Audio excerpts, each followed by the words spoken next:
조금 뜬금없죠? 이번에는 헌법책이야? 하고 놀란 분도 계실 거예요. 이 책은 제가 쓴 최초의 헌법 독후감입니다. 헌법에 대해 말하기 시작하면서 제가 왜 헌법을 읽게 되었는지 한번 생각해 봤어요. 저는 헌법을 읽으면서 어딘가 기댈 곳이 있다는 것을 확인하고 싶었던 것 같습니다. 우리가 버스를 타고 내릴 때 기사님 얼굴 확인하는 경우 거의 없죠? 하지만 버스가 갑자기 멈추거나 덜컹거리면 다들 기사님 얼굴 쳐다보게 되잖아요. 괜찮겠지? 기사님이 안전하게 데려다 주시겠지? 하는 마음으로요. 말하자면 제게는 헌법이 버스 기사님 얼굴과 같았어요. 내가 지금 잘하고 있는 걸까? 하고 조금 덜컹거리던 시절에 헌법을 처음 읽었어요. 엄청 충격적이었어요. 헌법은 내가 지켜야 할 것이 아니라 나를 지켜주는 것이더라고요. 게다가 딱딱하고 어려울 줄 알았는데 감동적인 문학작품 같았어요. 저는 헌법을 처음 읽을 때 정말 울었어요. 국민의 자유와 권리는 헌법에 열거되지 아니한 이유로 경시되지 아니한다. 헌법 37조 1항을 보고 마치 연애 편지의 한 구절 같다는 생각이 들었어요. 36가지 사랑하는 이유를 꽉 적어놓고 마지막에 추신을 붙인 거죠. 내가 여기 안 적어놨다고 해서 널 사랑하지 않는 건 아니야. 법조항이 그렇게 감동적일 수 있는지 그때 처음 알았어요. 또 재밌더라고요. 읽고 시험 안 치니까 정말 재밌었어요. 제가 헌법을 읽어보고 너무너무 좋았기 때문에 좋은 책이나 좋은 영화 보면 친구들에게 추천하는 것처럼 맛있는 빵집 알게 되면 빵 한 개씩 사서 나눠주고 싶은 것처럼 여러분에게도 읽어보라고 하고 싶었어요. 책이잖아요. 사실 헌법도. 이 책을 헌법에 대한 책이라고 생각하고 읽으시면 의외로 재미있을 겁니다. 재밌는 에세이라고 생각하고 읽으면 의외로 무게가 있을 겁니다. 잘 되면 두 가지 모두 갖춘 훌륭한 책이 되겠죠? 둘 다 잘 안 되면 죽도 밥도 아니겠죠. 그런데 죽도 몸에 좋고 밥도 몸에 좋은데요. 국내외 헌법 전문가 몇 분과 나눈 이야기도 담았습니다. 권오곤 국제형사재판소 당사국 총회의장, 에드윈 캐머런 남아프리카 공화국 헌법재판소 재판관, 알비삭스 초대 남아프리카 공화국 헌법재판소 재판관과 이야기를 나누었거든요. 제가 알비삭스 재판관에게 이렇게 물었어요. 제가 코미디언이라도 헌법에 대해 말할 자격이 있을까요? 그분이 이렇게 대답했습니다. 물론입니다. 제동 씨는 헌법에 대해 말할 수 있을 뿐 아니라 반드시 말해야 합니다. 분명히 머스트라고 했어요. 머스트가 그렇게 감동적으로 들리긴 처음이었습니다. 요즘 어쩌다 보니 고양이 5마리와 함께 살고 있는데요. 사실 저는 헌법만큼이나 고양이도 멀리하고 살았습니다. 그런데 어느 날 고양이 한 마리가 저희 집 마당에 드나들기 시작하더니 제가 놓아둔 사료와 물을 슬슬 먹기 시작했어요. 그러다 친구 한 마리를 더 데려와 새끼 3마리를 낳았어요. 이제는 밥그릇이 비어 있으며 화를 냅니다. 그렇게 어쩌다 보니 같이 살게 됐어요. 처음에는 저를 무서워하는 것 같아서 속상했고, 나중에는 저를 무시하는 것 같아서 기분이 나빴는데, 이제는 서열도 깔끔하게 정리가 된 것 같습니다. 네, 맞습니다. 제가 제일 미칩니다. 고양이 가족이 천천히 느긋하게 그리고 아무렇지도 않게 저희 집에 정착한 것처럼 헌법이 여러분 머릿속에 자리 잡을 수 있다면 정말 좋겠습니다. 드라마와 영화처럼 시와 소설처럼 헌법이 우리 일상으로 깊숙이 들어온다면 참 좋겠습니다. 아참, 이 책을 읽으실 때 주의사항이 하나 있습니다.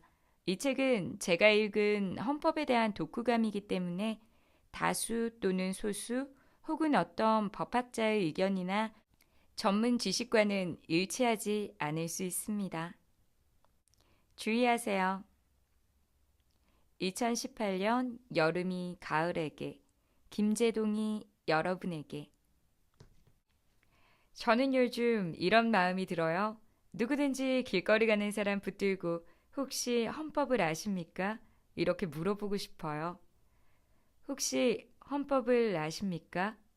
왜 이러세요? 모든 국민은 신체의 자유를 가집니다. 12조예요. 11조를 보면 우리는 평등해요. 안녕히 가세요. 아참, 행복하세요. 이건 10조예요. 참 좋지 않습니까? 자다가도 벌떡 일어나서 사는 게 왜 이렇지? 싶을 때, 그렇지, 난 행복을 추구할 권리가 있어. 하고 다시 자는 거예요. 이게 헌법 10조 행복 추구권입니다. 어떤 상황에서든 애인과 헤어졌든 만나고 있든 돈이 있든 없든 지위가 높든 낮든 모든 인간은 어떤 상황에서도 행복할 권리를 가진다고 부처님도 가르치셨죠. 읽어보니 헌법에도 그런 내용이 담겨 있더라고요. 행복을 추구할 권리, 다른 말로 바꾸면 나는 지금 불행해 라고 외칠 수 있는 권리죠. 나 행복 좀 추구할 수 있게 해줄래? 그러기 위해 얘기 좀 하자, 우리. 헌법을 잘 읽어보니까 국가가 이런 권리를 확인하고 국민들에게 보장하게 되어 있어요. 엄마 아빠가 자꾸만 내 사생활에 대해 캐물으면 이렇게 얘기할 수 있어야 돼요. 엄마 아빠, 지금 헌법 17조 위반이에요. 그러면 얘가 미쳤나 하시겠죠? 그럼 또 얘기하세요. 헌법에 의하면 나는 불리한 진술은 강요당하지 않아요. 그래도 엄마 아빠가 어제 몇 시에 들어왔어? 하고 물으면 이렇게 대답하면 돼요. 엄마 아빠, 헌법에 보장되어 있다니까요. 사생활의 비밀과 자유. 헌법이 마음에 안 들면 헌법 소원하세요. 얼마나 삶의 품격이 높아집니까? 그런데 엄마 아빠한테 정말 이렇게 말했다가는 무슨 일을 당할지 제가 책임 못 집니다. 저는 헌법을 처음 읽었을 때 이렇게 토닥여 주는 것 같았어요. 당신 안전해야 해. 당신 행복할 자격이 있어. 위로받고 보호받는 느낌이었어요. 더 감동적이었던 건 헌법이 우리 조상들의 유산이라는 점이에요. 헌법 12조. 신체의 자유에 모든 국민은 고문을 받지 아니하며 이 한 줄 넣으려고 얼마나 많은 사람들이 고문을 받았을지 생각하니까 유구한 역사와 전통에 빛나는 대한민국 임시정부의 법통과 불의에 항거한 4.19 민주이념을 계승한 사람들이 그려지는 거예요. 3.1운동 때 태극기 들었던 사람들도 떠오르고요. 모든 국민은 법 앞에 평등하다. 11조 1항을 보고는 진짜 이런가? 하고 헌법 전문가들에게 물어보고 싶었어요. 대한민국에서 어떠한 특수계급의 제도도 인정되지 아니하고 어떠한 형태로도 이를 창설할 수 없다고 되어 있는데 창설한 것들이 어떤 것들인지 헌법을 읽고 난 다음에야 비로소 보이기 시작했습니다. 내 손녀, 손자 혹시 어디 가서 다칠까봐 그렇게 꼼꼼히 적어 놓으신 할머니, 할아버지 생각이 났어요. 어떤 놈이 와서 고문하거든 12조 2항을 들이대라. 어떤 놈이 와서 네 신체에 위해를 가하거든 12조 1항을 들이대라. 변호사를 불러달라고 해라. 영장 가져왔냐고 물어봐라. 억울한 일 당하거든 11조 들이대라. 만인은 법 앞에서 다 평등하다. 안 행복하거든 10조 들이대라. 이런 게 제 가슴 속에 그냥 막 와닿았어요. 제가 헌법 전문부터 시작해서 1조부터 39조까지 외우게 된 이유는 충격적이었기 때문이에요. 왜 이거 아무도 나한테 안 알려줬지? 이거 내 것인데 왜 몰랐지? 이런 생각이 들면서 좀 울컥하고 분해서 저절로 외워진 것 같아요.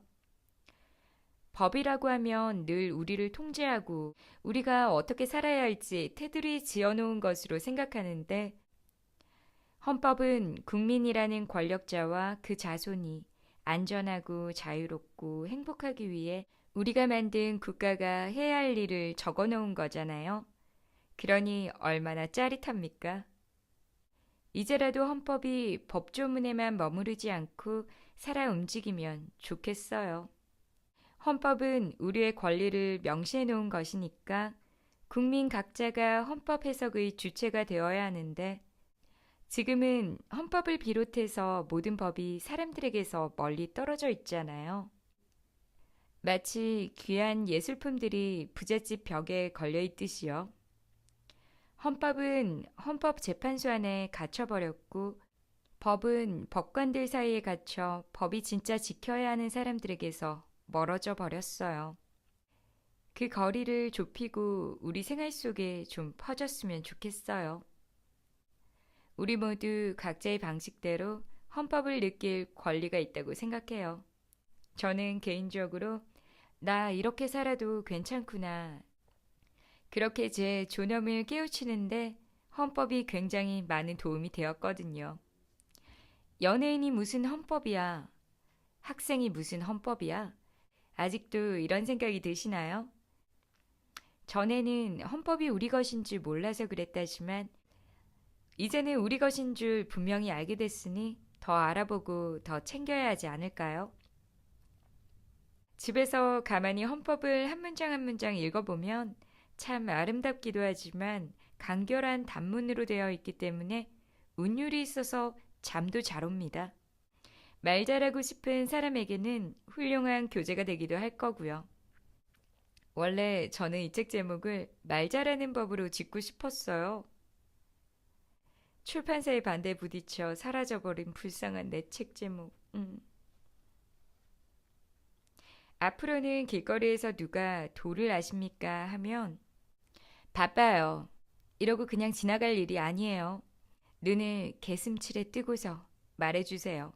혹시 헌법을 아세요? 그러면 생각지도 못한 효과가 있겠죠? 아마 그분이 도망가실 거예요. 헌법의 효과 대단하죠? 우리 생활 속에 녹아들 수 있는 소소한 권리들이 헌법에 보장되어 있다는 것, 짜릿한 일이죠. 미국 드라마를 보면 심심찮게 수정헌법 5조의 권리를 행사하겠다, 묵비권을 행사하겠다, 이런 대사가 나오더라고요. 우리도 그럴 수 있으면 참 좋겠습니다. 오늘은 고양이 책 낭독하려고 했는데 시간이 나서 인터넷 서점 들어갔다가 김재동 씨 신간을 봤어요. 재밌어서 서문 읽어드렸는데요. 김재동 씨도 고양이 5마리와 살고 계신다고 하네요. 책 제목 당신이 허락한다면 나는 이 말을 하고 싶어요. 좀 길죠? 헌법이라는 무거운 주제를 재치있고 또 뭉클하게 써나가고 있어요. 내용 마음에 드신다면 읽어보시라 추천드리네요. 그럼 또 봬요.